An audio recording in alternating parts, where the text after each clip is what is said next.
Hey, what's up? This is Ricardo at Parts People, and in this video, we'll outline the steps for completing a part replacement on your Dell PC. Visit our website and use this coupon for a 5% off discount.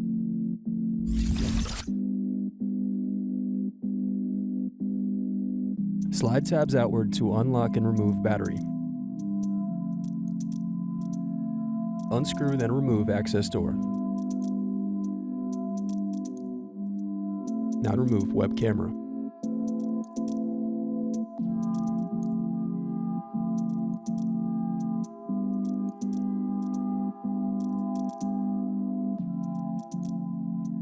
Thanks for watching. Don't forget to like and subscribe if you enjoyed this video. And if you need more, check out this playlist to watch other tutorials for your laptop. You can also click here to find parts for your laptop at partspeople.com.